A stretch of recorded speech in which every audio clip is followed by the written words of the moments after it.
There was a time when the whole country watched the same film and talked about it for weeks. No streaming, no choice of 500 channels, just one screen, one story, one shared experience. The 1960s and 70s. Britain had just two television channels.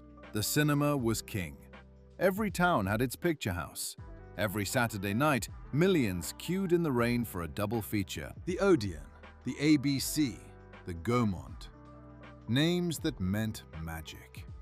You bought your ticket, found your seat, and watched the Pathé newsreel before the main feature. Then came the interval.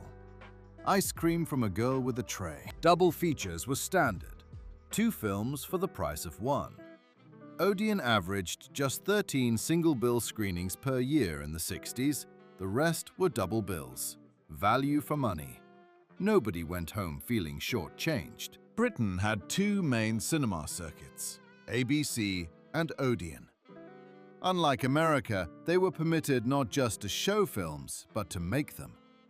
They controlled what the nation watched, and the nation watched together. 1962. A Scottish actor nobody had heard of steps onto the screen. His name is Sean Connery. The film is Dr. No. It premieres in 168 cinemas across Britain. Dr. No earned $840,000 in just 2 weeks. It ranked as the 5th most popular film in Britain that year. Made on a budget of $1 million, it changed everything. By 1964, Goldfinger broke the $100 million mark worldwide. In just 3 films, Bond became the biggest name in cinema. Every schoolboy wanted to be him. Every girl wanted to meet him. Sean Connery became a national hero overnight. Bond was not American. He was British. He was suave, clever, and unbeatable. For a country still rebuilding after the war, that mattered, more than anyone admitted. But Bond was not the only sensation. There was another franchise, cheaper, ruder, funnier, the Carry On films. Starting with Carry On Sergeant in 1958, the series became the working man's comedy. Instantly beloved. Carry On Sergeant was the 3rd biggest box office earner in British cinemas that year. The series was lowbrow, proudly so. About the working class, by the working class, for the working class. The public loved it. Carry On Camping in 1969 scored #1 at the box office for the entire year. It became infamous for one scene involving a flying bra. The whole country talked about it on Monday morning. The secret was the faces. Sid James with his gravelly laugh. Kenneth Williams with his flared nostrils and acid tongue. Joan Sims, Hattie Jakes, Jim Dale. You knew them. They were family. They turned up every year. The humor was simple. Sly innuendo. Satire on the class system. Pompous officials brought low. The little man winning against the system. It was comedy the whole country understood. No university education required. Just a pulse. But not everything on screen was laughter. In 1960, a different kind of British film arrived. Saturday Night and Sunday Morning. Directed by Carol Rice. Starring a young Albert Finney, set in a Nottingham factory. Arthur Seaton, a young machinist who spent his weekends drinking and fighting. He was the angry young man of British cinema. Working class, northern, unapologetic. For the first time, audiences heard real accents, real lives, not London glamour. A Taste of Honey, 1961. Billy Liar, 1963. These kitchen sink dramas took the camera out of drawing rooms and into terraced houses. The British New Wave. Raw, honest, revolutionary. The screen showed ordinary people. Then came Alfie. 1966. Michael Caine. A Cockney lad who looked straight into the camera and told you his story. Charming, ruthless, irresistible. The film made Caine an international star overnight. Britain had a new icon. For the first time, millions of working people saw themselves on screen. Not as servants, not as comic relief, as real human beings with real problems. It was a revolution, quiet but powerful, and long overdue. The 70s arrived, darker, grittier, angrier, and the films reflected it. 1971, Get Carter, Michael Caine again. This time no charm, no wink at the camera, just a man with a shotgun and a score to settle. Get Carter was filmed in Newcastle. Real locations, real grime. The film showed a side of Britain most people preferred to ignore. Crime, corruption, violence. It became a cult classic. Not comfortable, but unforgettable. But the biggest film of 1971 was not Get Carter. It was On the Buses, a comedy about bus drivers. It earned £1.5 million in Britain alone. That was 28 times its budget. On the Buses took twice as much at the box office as Get Carter and Diamonds Are Forever combined. Critics hated it. The public did not care. They queued round the block. It was their film, their world. The Railway Children, released December 1970. A family film based on E. Nesbit's 1906 novel. It was the 9th most popular film at the British box office in '71. Pure, uncomplicated storytelling. The Railway Children became a Christmas tradition. For decades, families gathered to watch it on the telly every December. Jenny Agutter running down that platform, crying, "Daddy, my daddy." It still makes grown men weep. Dad's Army. The television series was already the nation's favorite. In 1971, the film version arrived. Captain Mannering, Sergeant Wilson, Corporal Jones. The whole platoon on the big screen. It was the 5th highest-grossing film that year. Arthur Lowe, John Le Mesurier, Clive Dunn. These men were already household names from the telly. Seeing them on the cinema screen felt like visiting old friends. The film told the story of the platoon's formation. Familiar, comforting. 1975. Something entirely different arrived. Monty Python and the Holy Grail.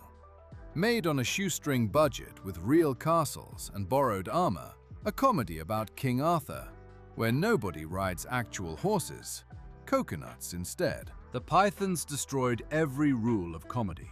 No punchlines, no setup, just pure absurdity. The Black Knight losing his limbs, the knights who say knee, the holy hand grenade of Antioch. British comedy would never be the same again. 1979, Life of Brian. 11 local councils in Britain banned it outright. Norway and Ireland banned it nationally. The controversy only made people more desperate to see it. It was the 4th highest-grossing film in Britain that year. Life of Brian played continuously for 75 weeks in London's West End.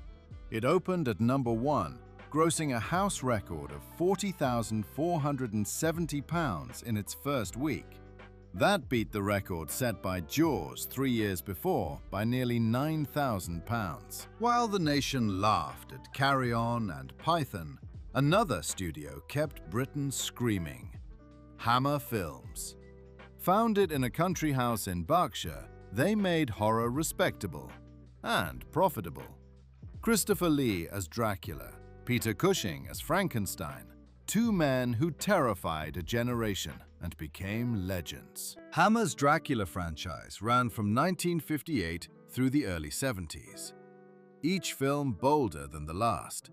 As British censorship loosened through the 60s, the blood flowed redder. The costumes grew skimpier. Teenagers packed the cinemas. Their parents disapproved, which only made it more exciting. 1973. The Wicker Man. Not Hammer. Something stranger. A policeman travels to a Scottish island to find a missing girl. What he finds instead is a pagan nightmare. The film flopped at the box office, but it became the greatest cult film in British horror history. These stories of British cinema must not be forgotten. If you value documentaries preserving British history and the shared memories of ordinary people, please subscribe to this channel. Press the bell icon for notifications. Like and share.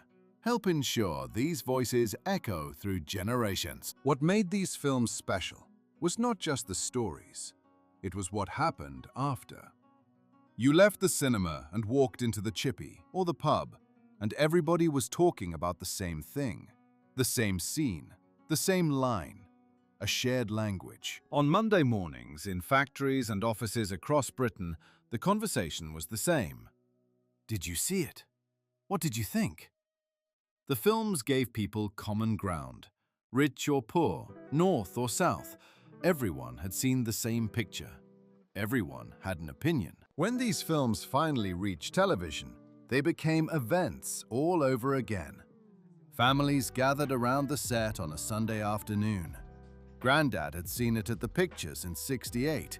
Now the grandchildren watched it for the first time. The same jokes, the same tears, passed down. Behind every screening was a projectionist. A man in a small hot booth, threading reels, watching for cue marks.